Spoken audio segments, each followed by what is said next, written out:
27 رجب المرجب کے اعمال سے قبل ایک روایت میں آپ کو سنانا چاہوں گا جس کا تعلق رجب کے آخری ایام سے ہے۔ امام جعفر صادق علیہ السلام کی خدمت میں اللہم صلی علی محمد وعلی محمد ابن سالم پہنچے اور کہتے ہیں کہ ماہ رجب کے چند دن باقی تھے۔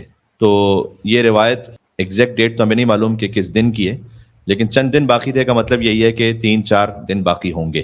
تو کل 27 رجب کا دن ہے، 28 29 3 دن، یا پھر 30 رجب 4 دن۔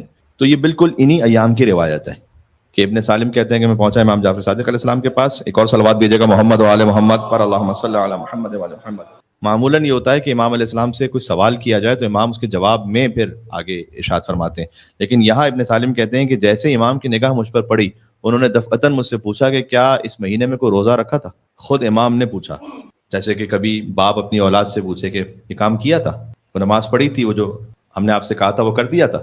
اس طرح سے امام علیہ السلام نے پوچھا کہ کیا اس مہینے میں کوئی روزہ رکھا تھا۔ تو ابن سالم کہتے ہیں میں نے کہا نہیں ابن رسول اللہ، میں روزہ نہیں رکھ پایا۔ امام نے فرمایا اس قدر تم سے ثواب فوت ہو گیا کہ خدا کے علاوہ کوئی نہیں جانتا۔ یہ جملہ امام کے علاوہ کوئی کہہ نہیں سکتا کہ خدا کے علاوہ کوئی نہیں جانتا کہ تم نے کتنا ثواب مس کیا ہے۔ بخدا یہ وہ مہینہ ہے کہ جسے دوسرے مہینوں پر فضیلت حاصل ہے، اور اللہ نے اس کی فضیلت کو عظیم سمجھا ہے، اور اس میں روزہ رکھنے والوں کا احترام اللہ تعالیٰ نے خود اپنے اوپر واجب کر لیا ہے۔ اللہ تعالیٰ پہ کوئی اور واجب نہیں کر سکتا، اللہ تعالیٰ خود ہی اپنے اوپر واجب کر رہا ہے کہ اس مہینے میں جو روزہ رکھے گا میں اس کا احترام کروں گا۔ میں نے کہا فرزند رسول اب جو چند دن باقی رہ گئے ہیں تو ان میں روزہ رکھ لوں تو کیا کچھ ثواب کو حاصل کر لوں گا؟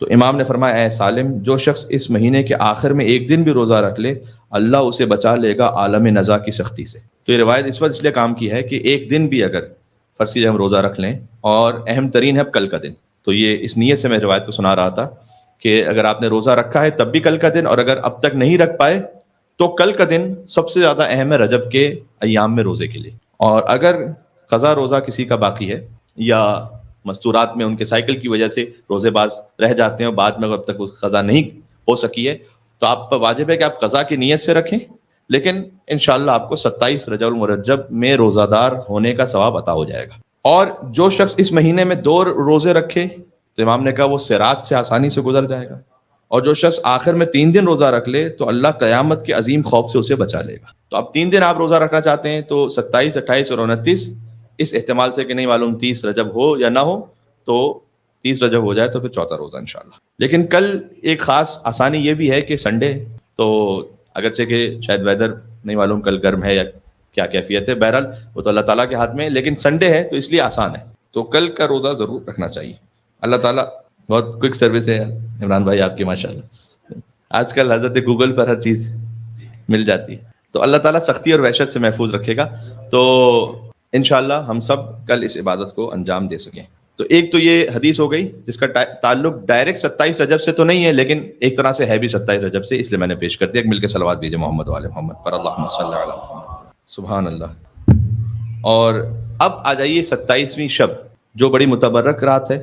روایت میں ہے کہ امام محمد تقی علیہ السلام نے فرمایا کہ رجب میں اللہم صلی علی محمد وعلی محمد، ایک رات ایسی ہے، غور سنیے گا جملہ، امام نے فرمایا کہ رجب میں ایک رات ایسی ہے جو بہتر ہے ہر اس شے سے جس پر سورج چمکتا ہے۔ تو سورج ساری دنیا پہ چمکتا ہے، یعنی ساری دنیا سے بہتر ہے آج کی رات۔ یعنی امام علیہ السلام اس حدیث میں فرمانا چاہتے ہیں بظاہر کہ اگر ساری دنیا کی دولت مل جائے جس پر سورج چمکتا ہے، اس سے افضل ہے یہ وہ رات کہ جو 27 رجب کی ہے، اور اس میں اعمال کر لو تو یہ اس سے افضل ہے۔ اللہ اکبر۔ جس کی صبح پیغمبر اسلام مبعوث برسالت ہوئے، اس پر ہم نے آپ کے سامنے گفتگو بھی پیش کی۔ میرے شیعوں میں سے عمل کرنے والوں کے لیے اس شب میں 60 سال کے عمل کا ثواب ہے، یہ امام جواد علیہ السلام نے فرمایا۔ حضرت کی خدمت میں عرض کیا گیا کہ اس رات کا عمل ہے کیا؟ تو امام نے فرمایا کہ جب نماز عشاء بجا لا چکو، جو کہ ہم نماز عشاء پڑھ چکے ہیں ابھی، درمیان کا ایک جملہ یہ ہے کہ لباس خواب میں چلے جاؤ، یعنی امام علیہ السلام فرمانا چاہتے تھے کہ تھوڑا سو لو اور پھر یہ عمل کرو۔ اب وہ سونے والا ہم عمل یہاں کروا نہیں سکتے، تو ہم ڈائریکٹ دوسرے عمل پہ اسکپ ہو رہے ہیں۔ اور اب تو دنیا کا نظام یہ ہے کہ آپ کہیں کہ تھوڑا سا سو لو تو پھر وہ فجر سے پہلے سوئیں گے اور اس کے بعد اٹھیں گے تو رات ہی جا چکی ہوگی۔ تو امام نے کہا پھر 12 رکعت نماز بجا لاؤ، 12 رکعت نماز 2 رکعت کر کے، ہر 2 رکعت بعد سلام، یعنی 6 نمازیں۔ اور ان نمازوں میں سورہ الحمد کے بعد مختصر سوروں میں سے کوئی بھی سورہ پڑھو۔ یہ جو سورہ قل هو اللہ احد، سورہ انا انزلنا، سورہ انا اعطیناک الکوثر. امام نے فرمایا مختصر سوروں میں سے کوئی بھی ایک سورہ پڑھو، جس کی تفصیل اس طرح سے بیان کی جاتی ہے کہ سورہ محمد سے لے کر آخر قرآن تک کے جو سورے ہیں ان میں سے کوئی بھی سورہ پڑھ لیں، جو یوزولی ہمارے ہاں واجب نمازوں میں پڑھے جاتے ہیں. اور جب نمازوں سے فارغ ہو جاؤ تو بیٹھ کر سورہ الحمد کو 7 مرتبہ، معوذتین یعنی سورہ ناس اور سورہ فلق 7 مرتبہ، سورہ قل هو اللہ احد 7 مرتبہ، قل یا ایھا الکافرون 7 مرتبہ، یعنی خلاصہ ہے کہ 4 قل 7 مرتبہ، اور انا انزلنا کا سورہ 7 مرتبہ اور آیت الکرسی کو بھی 7 مرتبہ پڑھو. اس کے بعد ایک دعا امام نے ارشاد فرمائی کہ یہ دعا پڑھو جو تقریباً 4 سے 5 سطروں کی ہے. یہ عمل اس طرح سے مکمل ہو جائے گا. پھر شب 27 رجب کی ایک اور دعا ہے کہ جو شیخ کفر امین ہے بلد الامین میں اس دعا کو شب مبعث میں لکھا ہے، وہ تقریباً مفاتح الجنان کے 3 صفحوں کی ہے. وہ انشاءاللہ دعا ہم پڑھیں گے اور پھر زیارت امین اللہ پڑھیں گے. یہ آج کے انشاءاللہ اعمال ہوں گے. مل کے صلوات بھیج دیجیے گا. اللہم صلی علی محمد و علی محمد. یہ بات بار بار بیان کی جا چکی ہے کہ یہ تمام اعمال رجا کی نیت سے انجام پاتے ہیں. قربت اللہ کا مطلب یہ ہوتا ہے کہ ہمارے فقیر نے خاص فتویٰ دیا ہے کہ یہ کریں. اس طرح کا کوئی بظاہر ہمارے پاس نہیں ہے ڈائریکٹلی.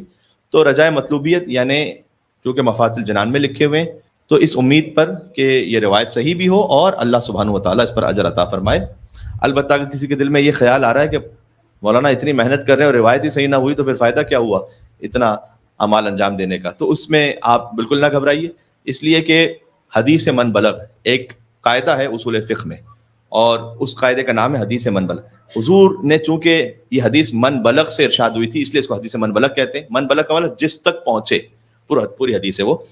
پوری حدیث یہ ہے کہ حضور نے فرمایا جس تک پہنچے مجھ سے یا میری آل سے کوئی عمل اور وہ اس حدیث پر اعتماد کرتے ہوئے اس عمل کو کر لے اور میدان محشر میں یہ معلوم ہو کہ وہ حدیث نہیں بیان ہوئی تھی تو میں اس کے ثواب اور اجر کا ذمہ دار ہوں. یہ مستحبات کا قاعدہ ہے. واجبات میں تو ہم یہ نہیں کر سکتے، لیکن مستحبات میں حضور مکرم نے یہ قاعدہ ارشاد فرمایا ہے. تو اگر آپ تک کسی واٹس ایپ سورس سے نہیں، اوتھینٹک سورس سے، مثلا مفاتح الجنان ہے جس پہ اعتماد کیا جا سکتا ہے، اس پر آپ نے اعتماد کرتے ہوئے عمل کیا.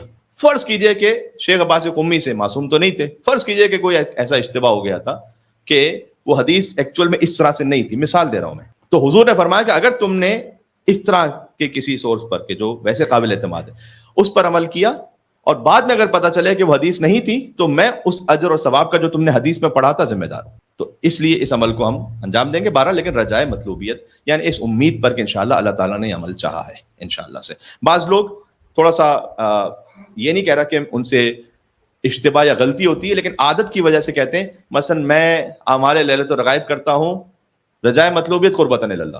تو رجائے مطلوبیت قربۃ اللہ ایک ساتھ نہیں ہو سکتے. اس کا کوئی مطلب نہیں اس جملے کا. قربۃ اللہ کا مطلب کچھ اور ہے کہ کنفرم وہ عمل واجب یا مستحب ہے، اور رجائے مطلوبیت یعنی میں اس امید پر کر رہا ہوں. تو بسا اوقات نیت میں کہہ دیتے ہیں، دل میں تو ان کا رجائے مطلوبیت ہوتا ہے، لیکن میں اس عمل کو کرتا ہوں رجائے مطلوبیت کی نیت سے قربۃ اللہ. تو یہ فقرہ سینٹنس میں صحیح نہیں ہے. خیر آپ نے دل میں نیت کرنی ہے، وہ دل کی نیت بس کافی ہے، زبان پہ لانے کی ضرورت بھی نہیں ہے. نعرہ صلوات. اب ہم نماز شروع کریں. اللہم صلی علی محمد.